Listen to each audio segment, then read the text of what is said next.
आज का first chapter हमारा the rise of nationalism in Europe रहेगा। और इस चैप्टर की खास बात ये है कि इस चैप्टर में बताने की कोशिश की गई है कि जो रेवोल्यूशन फ्रांस में स्टार्ट हुआ था वो रेवोल्यूशन पूरे यूरोप में कैसे स्प्रेड हुआ। ओके, आपके फर्स्ट पेज की अगर मैं बात करूँ यहाँ चैप्टर वाइज, तो यहाँ पे the rise of nationalism in Europe इसका टाइटल है। और इस चैप्टर को शुरू किया गया है एक बहुत ही फेमस पेंटिंग के साथ। इस पेंटिंग को प्रिपेयर करने वाले फ्रेडरिक सारियो हैं। 1848 में ये पेंटिंग बनाई गई थी और इस पेंटिंग का जो टाइटल रखा गया था वो था the dream of world wide democratic and the social republics. यहाँ पे अगर इस पिक्चर को एक्सप्लेन करूँ मैं आपके सामने, तो इस पिक्चर के अंदर peoples of Europe, America, man and women of all ages and social classes marching in a long train and offering homage to the statue of the liberty. ये स्टैच्यू ऑफ लिबर्टी है। अगर इस statue of liberty के importance की बात करें या इसके मैं फीचर्स की बात करूं, तो इसके अगर वन हैंड की बात करूं तो इसमें टॉर्च ऑफ एनलाइटमेंट है और सेकंड हैंड में इसने बियर करके रखा है जो आपका charter of the right of man, इसके एक हाथ में ये है।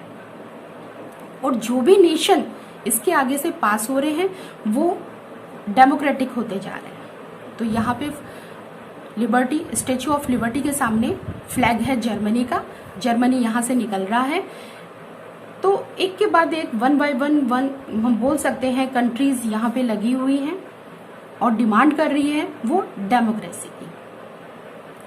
तो इसमें देखने वाले तो कोई खास बात नहीं लगती कि कुछ स्पेशल है इसमें, लेकिन यहाँ पे बात स्पेशल तब है क्योंकि ये सब जो पिक्चर है जो इसमें शो किया गया है वो ऐसा कुछ भी वहां पे नहीं हो रहा था। कोई भी हलचल वहां पे ऐसी नहीं थी कि लोग डिमांड करें डेमोक्रेसी की।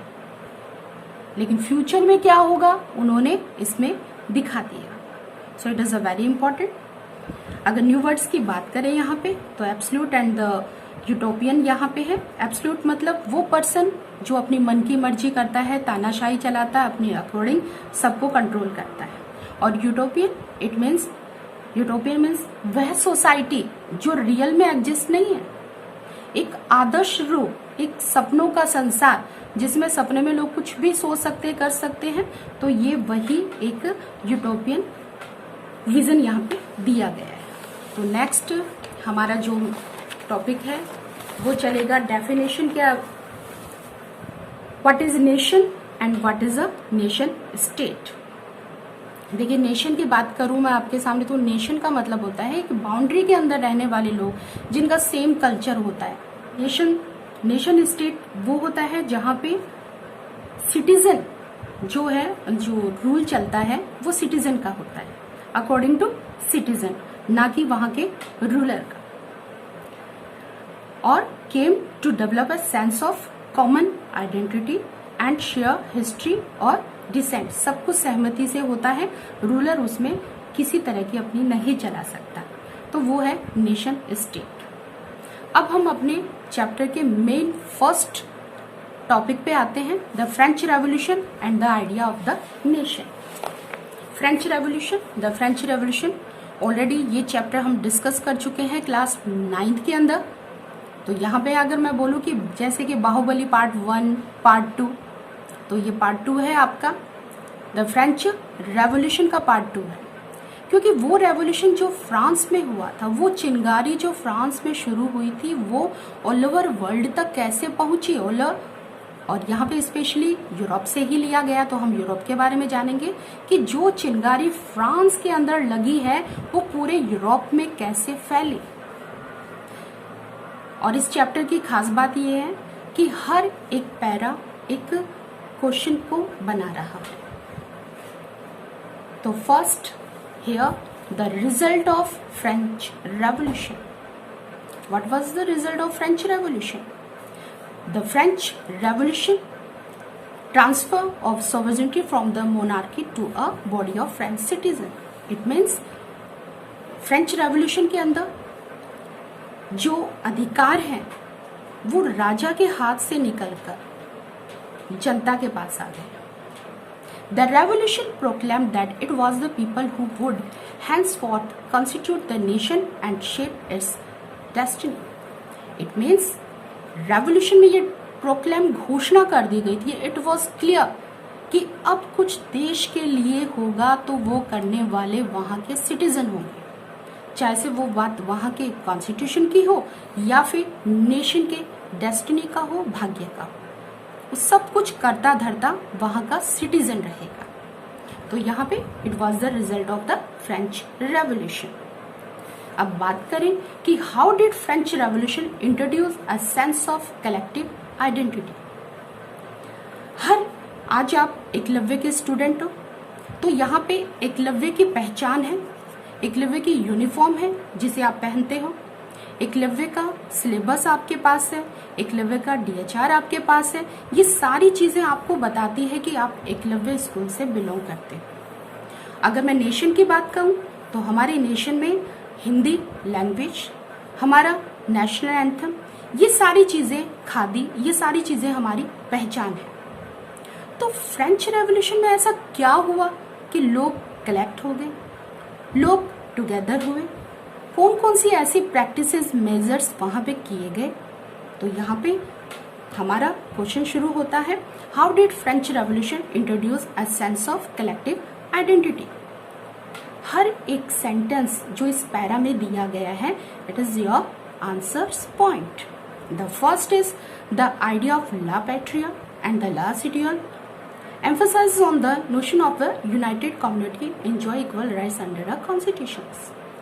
It means her equal right सबको दिया गया है एक ही कॉन्स्टिट्यूशन के अंदर में, चाहे से वो यहाँ के सिटीजन हो या फिर दूसरी जगह से आए हुए लोग हो। Second, a new flag the tricolour was chosen और replace the formal royal standard. नया फ्लैग चूज किया गया और जो एस्टेट जर्नल, अब बहुत अच्छे से 9th क्लास में हमने एस्टेट जर्नल के बारे में डिस्कशन किया गया था, rename now the this time rename the national assembly.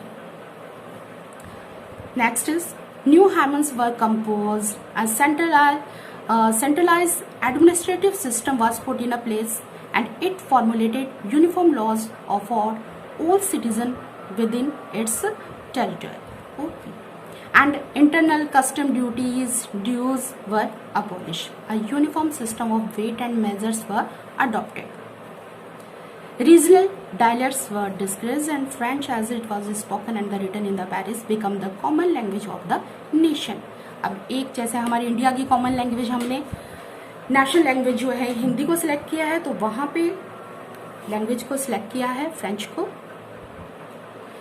Okay, तो यहाँ पे इस पैरा में हमने कॉमन आइडेंटिटीज के बारे में जाना है, तो मैंने इस पैरा को टाइटल ही दे दिया गया है collective identity. Result of French revolution, collective identity. And the next, how did the idea of French revolution spread to other part of Europe. Okay, तो ले जाने वाले कौन थे? रेवोल्यूशनरीज।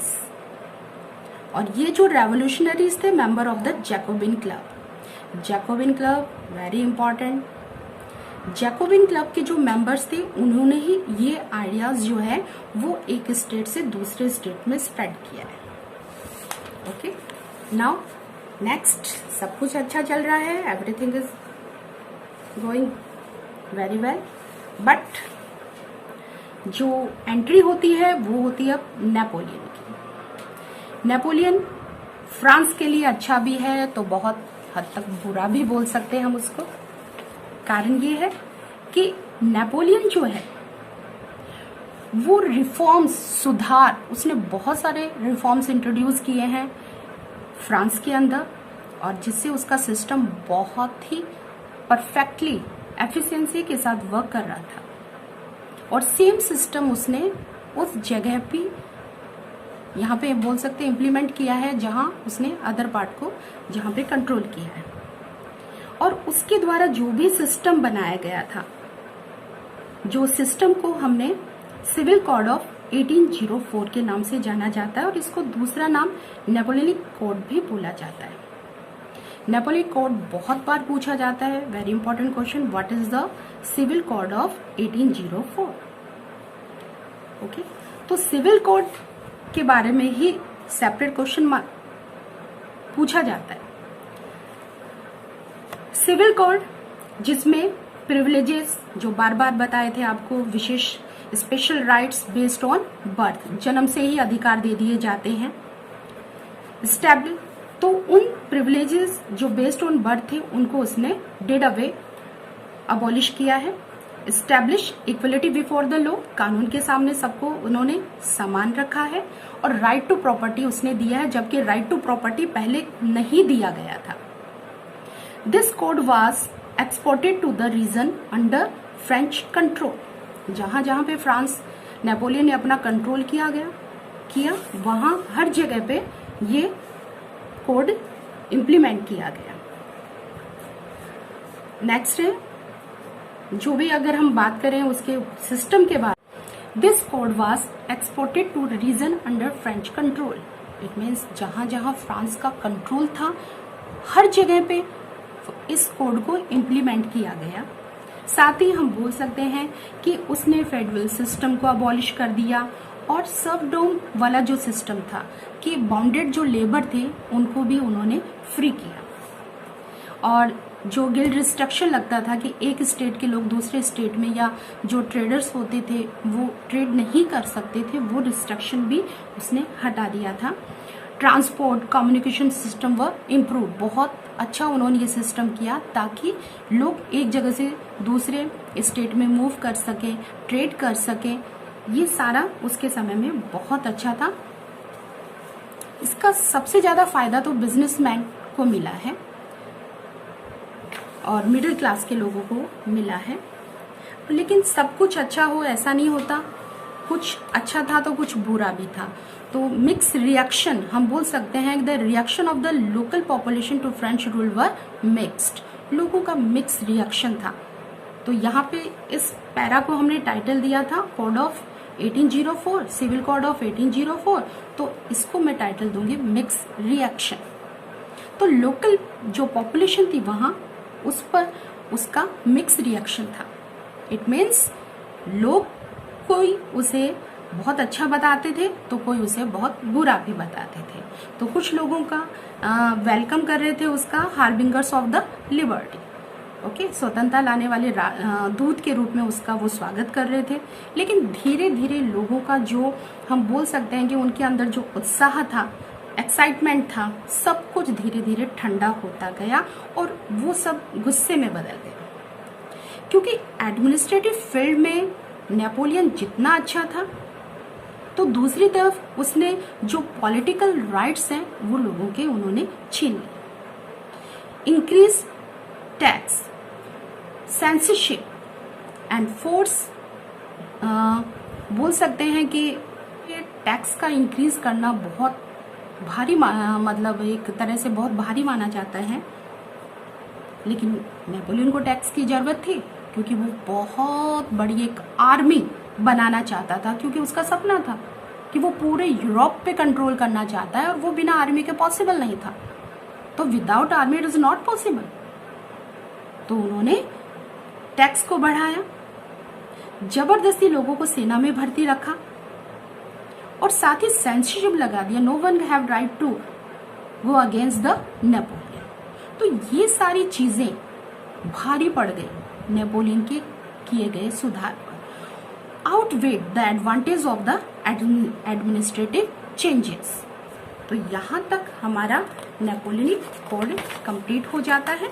और आज का जो क्लास है उसमें हमने जो डिस्कशन किया है वो आपका है result of French revolution, collective identities, revolutionaries spread the idea of nationalism to other part of Europe, especially Jacobin Club. Here is the Civil Code of 1804 and mixed reaction. Okay, thank you.